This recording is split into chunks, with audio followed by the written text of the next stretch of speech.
Alright, so for those of you new to my channel, I love to talk, and I got a lot of opinions that I share about certain things. Now, me sharing my opinion does not mean you're not entitled to yours. Doesn't mean you can't disagree, doesn't mean you have to agree with me. I think everyone is entitled to their opinion. You know why? An opinion is not a fact. An opinion is just an opinion.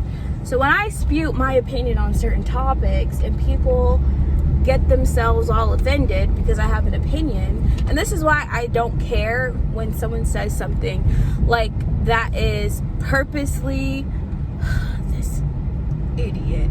When people say things, sorry y'all, when I drive I get distracted by bad drivers, and this person cut me off. Anywho, when someone says an opinion, has an opinion that I don't agree with, I just say I don't agree with that opinion. But I'm not necessarily trying to force them to take my opinion, because again, an opinion is an opinion. It's not a fact, it's an opinion. Now, if your opinion is based on a fact, well then your opinion is a little bit more valid than someone else's. And I think that that's the case in a lot of these, when you're having a debate, you know, an educational debate on a topic, you're using, you know, logic, persuasion, a bunch of other things to try to make your point, to try to persuade an audience. And how you win a debate is when a person can no longer argue with the points that you make. If you cannot argue logically against the point someone is making, when you make these logical fallacies in your arguments, when you stop attacking the objective and you start attacking the person, or you create straw man arguments when you're no longer arguing about the point in question, that's when you lose an argument. When you start, when your arguments start having or containing a lot of logical fallacies. Now, I never took debate. I just like to talk and I spread my opinions, but when I make an opinion on something, trust me when I say I'm using a lot of logic behind my opinion. So I'm not just spewing, well, a lot of times I am just saying how I'm feeling, but I also think a lot, very logically, and a lot of times I try to understand where someone is coming from when they're saying how they feel. And then I'm observing that and I'm inferring, you know, maybe this is why they feel that way, or maybe this is something. But if you're not being actually honest about why you feel the way you feel, because most people are biased to a certain extent, and also a lot of people are projecting at the end of the day. Insecure people project. I project a lot of my own insecurities about certain things in a lot of my videos. So it's like, it's really not hard. And also maybe because I studied psychology, I don't know. But anyways, the point I'm trying to make is that people don't argue things, don't usually make objective arguments, they make subjective arguments. And anything that is subjective is simply your opinion. It cannot be proven absolutely true or absolutely false. Well, it can be proven absolutely false sometimes, but it's really still just your opinion. Your opinion can't rule everyone else's. Anyways, I'm getting really off topic. So my original topic was about people feeling entitled to someone's love and affection. And so I'm going to tell you 3 points of why I'm making this video. And it comes from any type of person, not just men, not just women. What kind of sparked my issues are, well, again, it's all types of people. People just feeling entitled to someone's love and affection. So I watched a video where a trans woman said biological men have to be attracted to trans women, or I think this trans woman was a lesbian. It gets really confusing. I really don't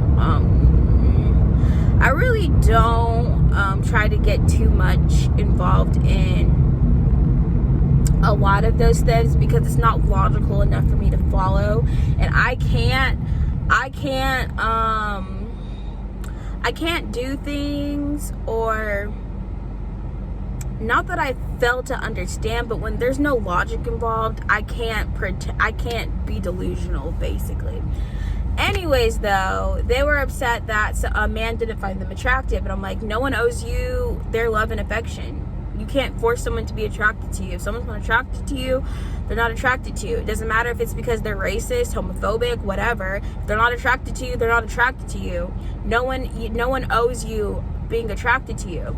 And it's the same thing I see where men, or this is the other thing, I guess plus size woman, plus size model. And I'm fat myself, so it's not like I don't understand what it feels like to be fat, but I also am knowledgeable and living in the objective reality that some men are not going to like me because of my weight. Some men are not going to want to date me because of my weight, and I can live with that. I'm okay with that. I can accept that.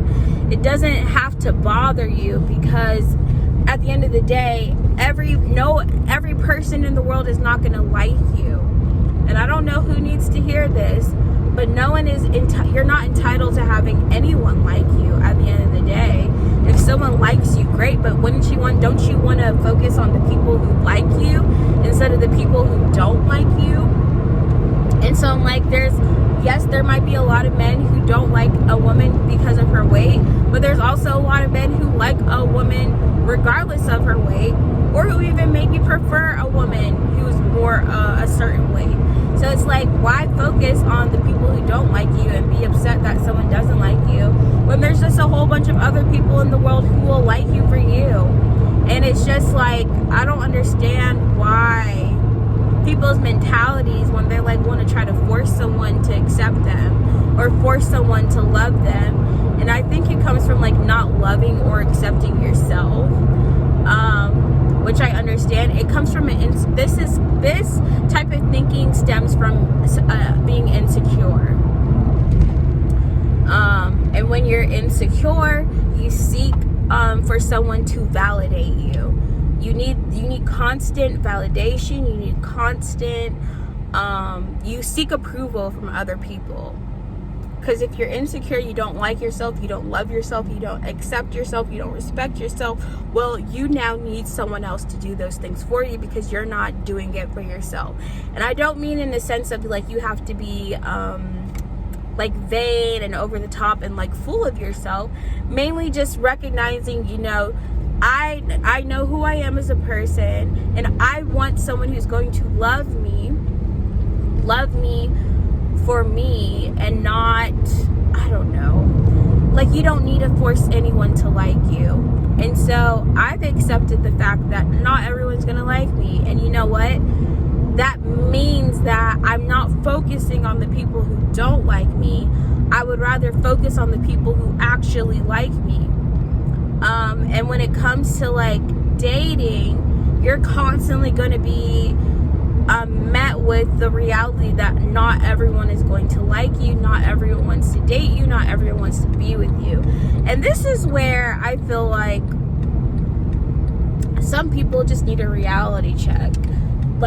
Nobody owes you anything in life. When you feel entitled, start feeling entitled to things you're not entitled to, that's when you start pretending like you're a victim of things that you're not a victim of.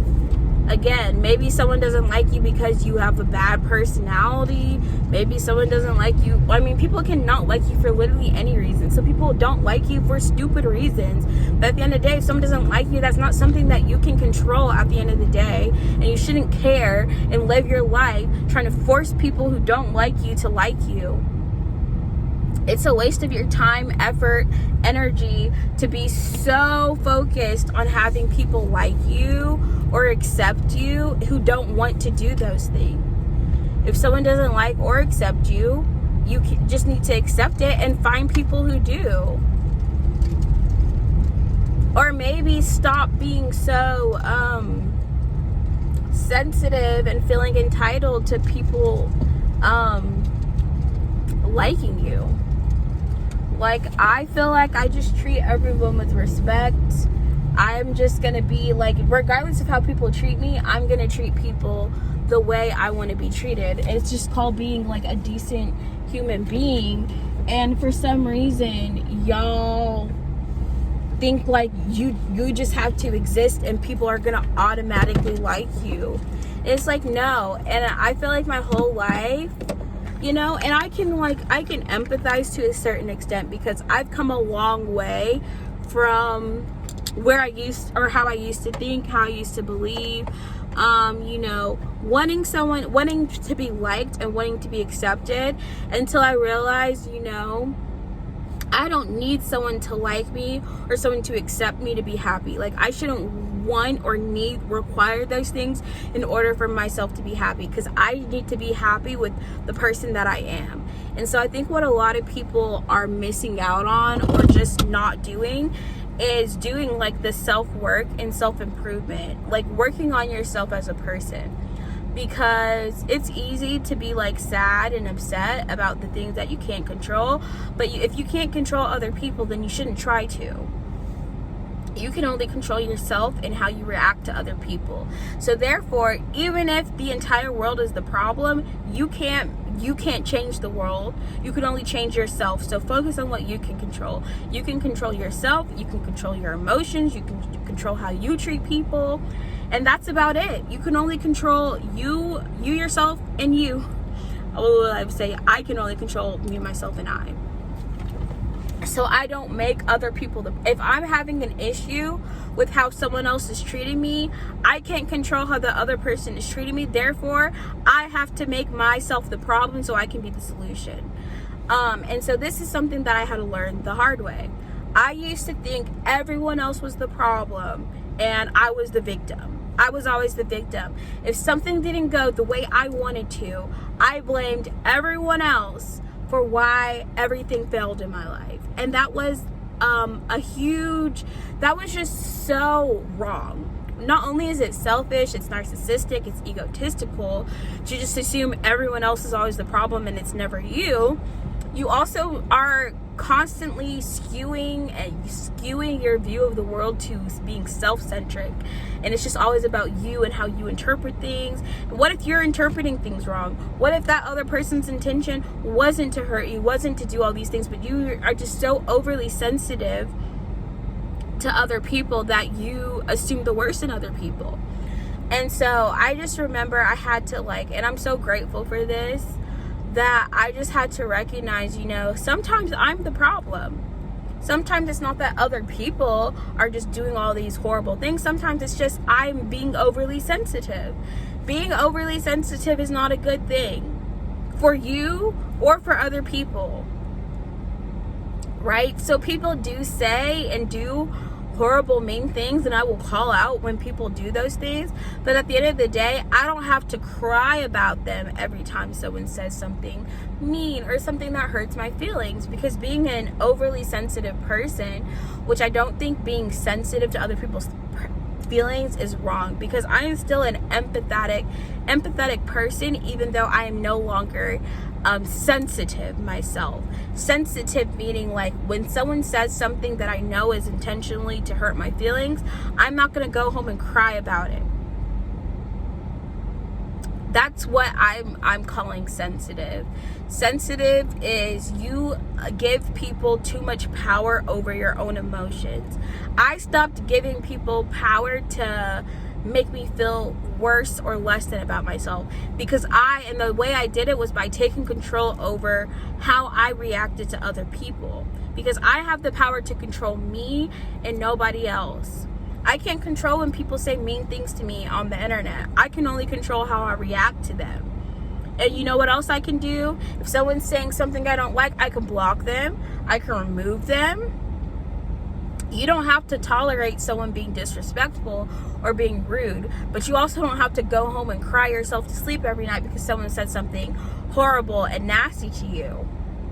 And that's what I used to do. I used to be so sensitive. If someone said so, call me a name. I mean, people are always going to call me fat. That's the easiest thing for people to call me. And I used to be very, very sensitive about it, because I was very insecure, and maybe I'm still a little bit insecure, but I also recognize I don't have to cry over the things people say to me. And I also recognize that anyone who is going out of their way to purposely put someone down, over anything about themselves is probably not happy in their own lives, because that's not something that I do. Like, I cannot be sensitive. I can still be respectful. I can still be uplifting. I can still be like an empathetic person, but it doesn't mean I don't have to be sensitive about how people talk to me or treat me. People are going to treat you like crap sometimes. What you have to do is not allow people to treat you like crap. So you can stand up for yourself and be like, hey, I'm not going to tolerate you talking to me this way. And you can either block that person, get away from that person, limit your contact with that person, but you don't have to go home and cry about it. You can. And here's the thing. I still cry sometimes about certain things, but I also have to recognize, I can't cry all the time because something hurts my feelings, and I can't allow my emotions basically to control me, because that's not health. It's not a healthy mentality to have. It leads to you being depressed. I don't know how else to say it, but when you're not in control of your emotions and your emotions are controlling you, you are probably it's not healthy. It's not healthy for you. It's not healthy for the people around you, and it's just not healthy to feel like you can't control your anger, your sadness, happiness, right? Because I can choose to be happy no matter what situation I'm in, or choose to not let the things that I can't control affect me in a negative way. Things suck. Life sucks. I've been through enough sucky situations in life to know that, life isn't always pleasant and enjoyable. And sometimes things happen that I don't enjoy. I didn't want to happen. I didn't ask for them. But you know what? Going through those types of situations made me a stronger person. And yes, I've had my fair share of mental breakdowns over these sucky situations that I've been in life, but at the end of the day, they made me stronger. They made me a stronger person. They made me a better person, and they do. I feel like, honestly, the people who've been through the most crap in life usually have the best head on their shoulders, because once someone has been knocked down enough times, you can't really knock them down anymore. They're used to that. They've overcome it enough times, and so the people who've been through the most have the most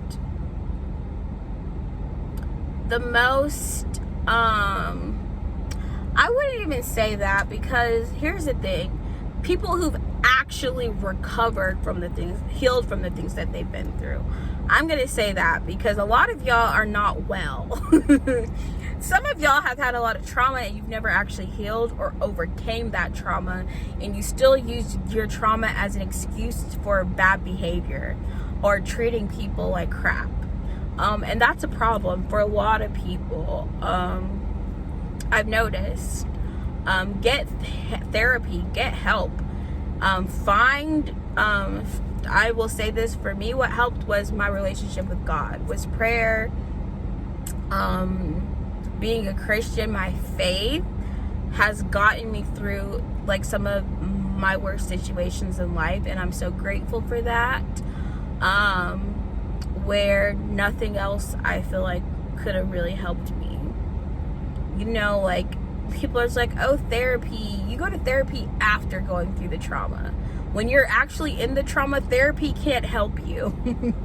It's just like the traumatic event that leads you to going through therapy, you don't get through because of therapy. So I feel like what gets me through a traumatic, or I'm not going to say I have a lot of trauma, because I don't think I do. I haven't experienced very, very traumatic events in my life, and I'm very grateful and blessed to not have had to endure a lot of these things. And when I see the people who have had to go through these things, it makes me even more grateful for the life that I have. And I don't think any less of someone who's had to go through any sort of traumatic experience.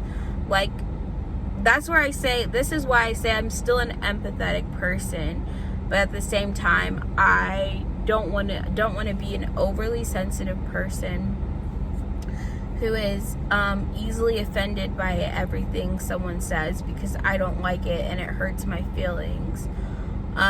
Because you just give people power over you at the end of the day.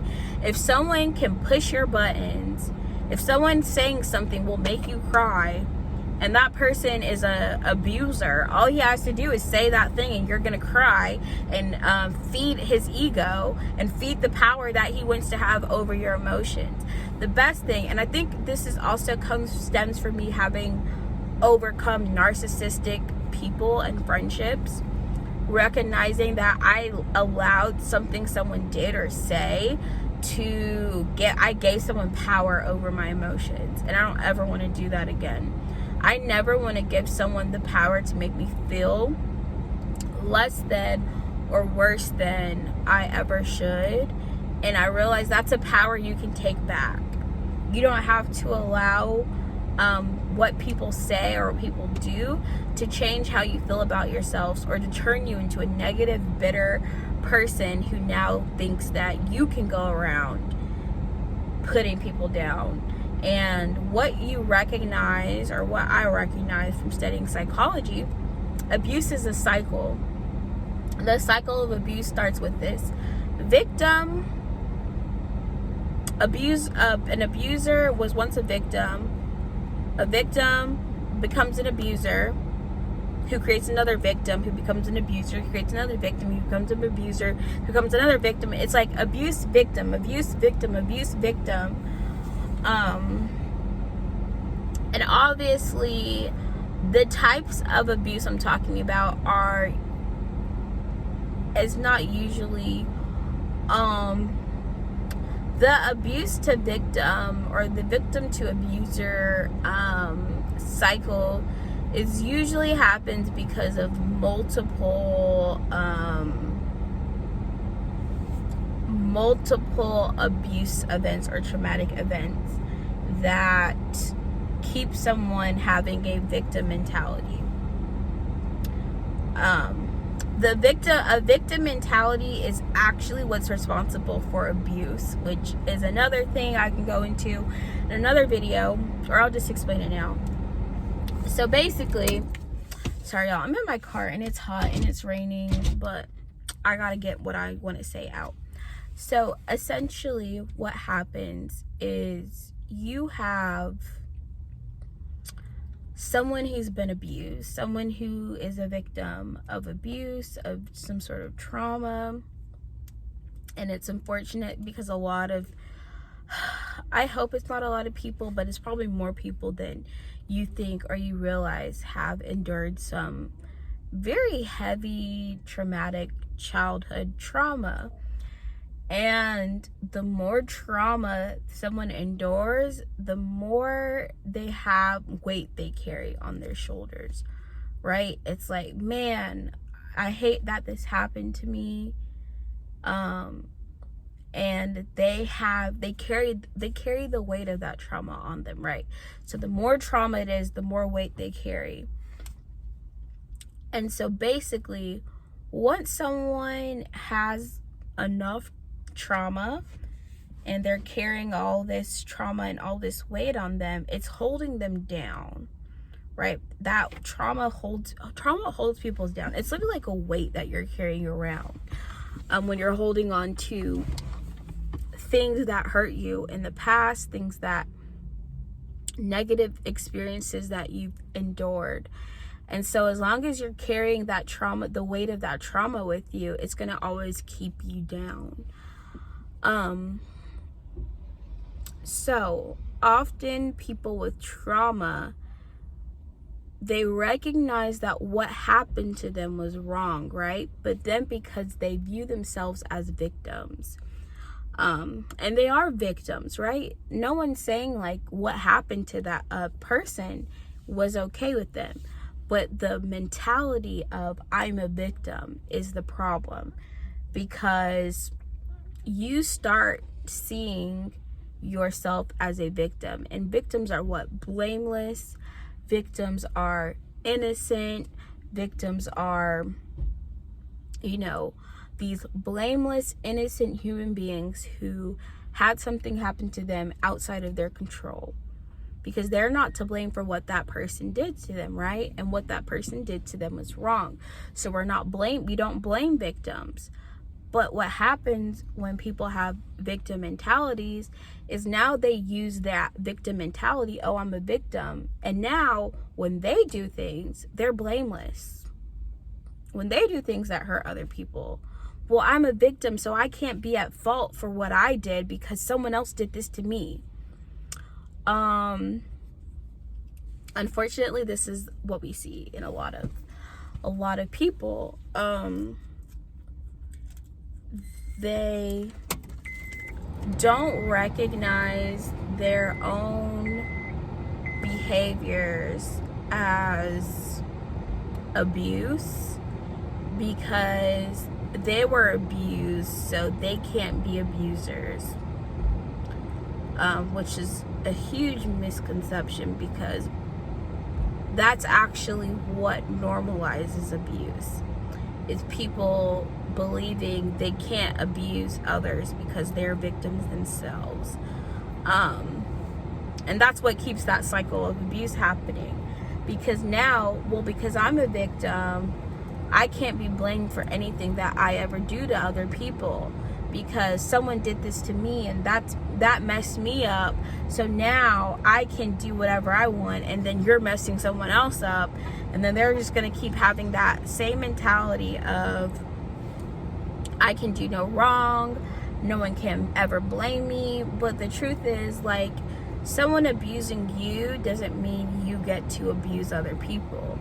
And the psyche and the ego and all of these things that come into play, where you, in the trauma to abuser cycle or the victim to abuser cycle, is so like sad to learn about in psychology. Obviously, this is a phenomenon that is, psychology is like a pseudoscience. It's not something that you can really study like super objectively. Everything is subjective. But you see the patterns in behaviors, and then from those patterns and behaviors you make an inference, a theory, a hypothesis, what have you. And that is where this is where I'm coming from. I'm kind of inferring certain things from the patterns that we've noticed in the victim to abuser cycle. And so I personally think it comes from a victim never fully healing. They never overcame, they never healed, they never moved past what happened to them. And they see themselves as a victim for the rest of their life.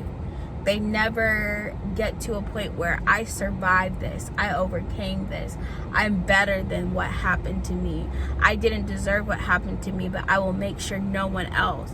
And so you don't take ownership of not what happened to you, but how you react to what happened to you. If that person never takes ownership of the patterns or behaviors or their treatment of other people, and starts to excuse how they treat others because of what happened to them, that is what keeps that victim mentality, the seeing yourself as a victim in everything that you do, is what keeps people in that abuse cycle, a victim abuse cycle. And it's really sad, and just listening to people's stories, it's just clear to see how easy it is. And the other sad part of that is that victims do become narcissists a lot of the times. It sounds like not right to say, but that's the truth. Because a narcissistic person does what? They view everything through the lens of themselves. They only are thinking about themselves, what happened to them. They always see themselves as a victim. That is how narcissistic people think. And I'm not talking about narcissistic personality disorder. I'm talking about narcissism and narcissistic traits. That's where people have to like differentiate, because there is such thing as being a narcissist without having narcissistic personality disorder. I'm not saying these people have any sort of disorder. I'm saying they have narcissistic traits that stem from their trauma as a child, and as being a victim and viewing themselves as a victim for the rest of their lives.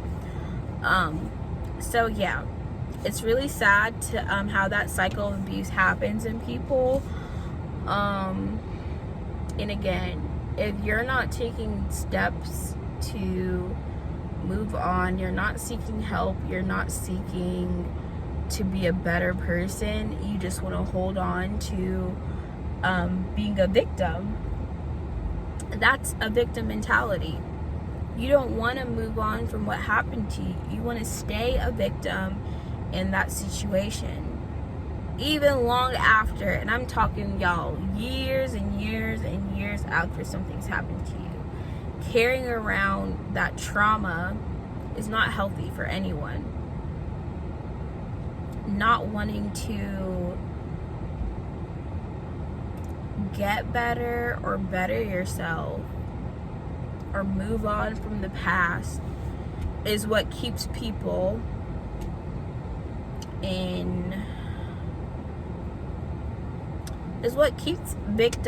victims enslaved to their trauma, is what I would actually say. I would say a victim is enslaved to their trauma when they refuse to move on, or refuse to heal, refuse to try to move on even, because I will say this, a lot of times they're not trying to move on. They want to hold on to it, and that happens because of bitterness, and I don't want to get too deep in this. Forgiveness is a huge reason.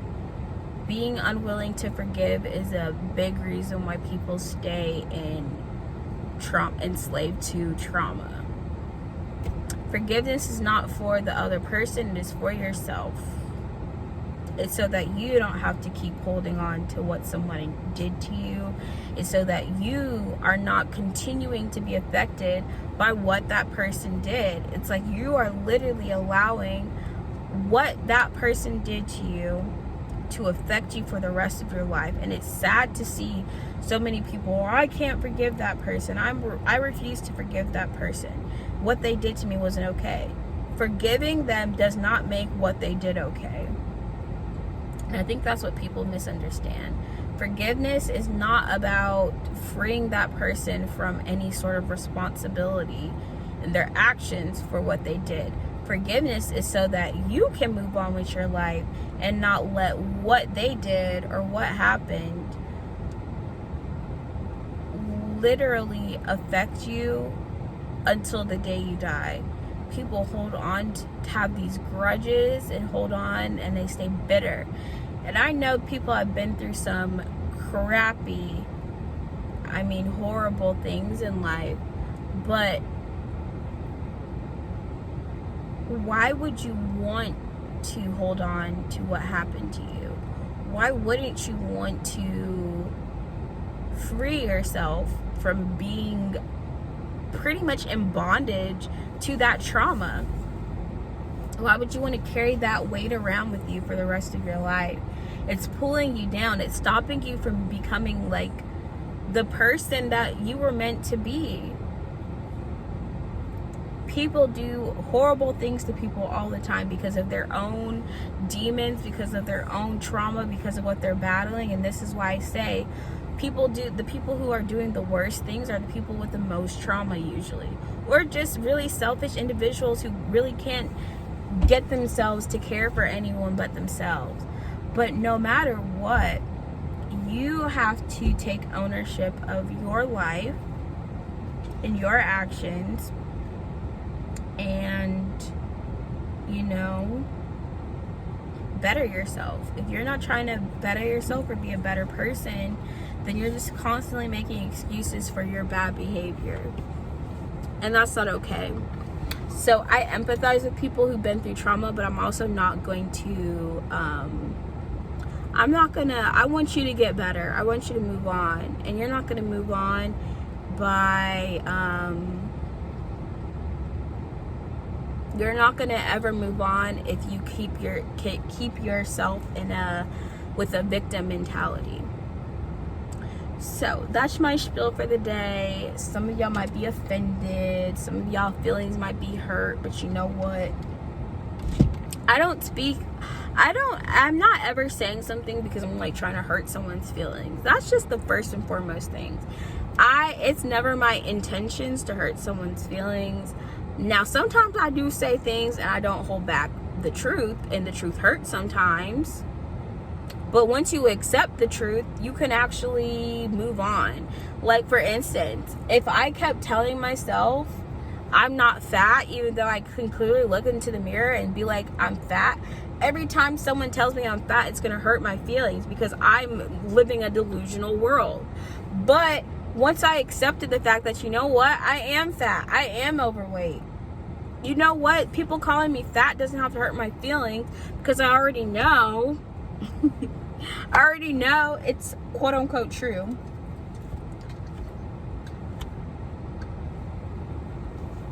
I just think there's not really a good reason that someone would call you fat other than to hurt your feelings. That's like a whole nother video I made, basically saying like the truth only hurts if you believe a lie.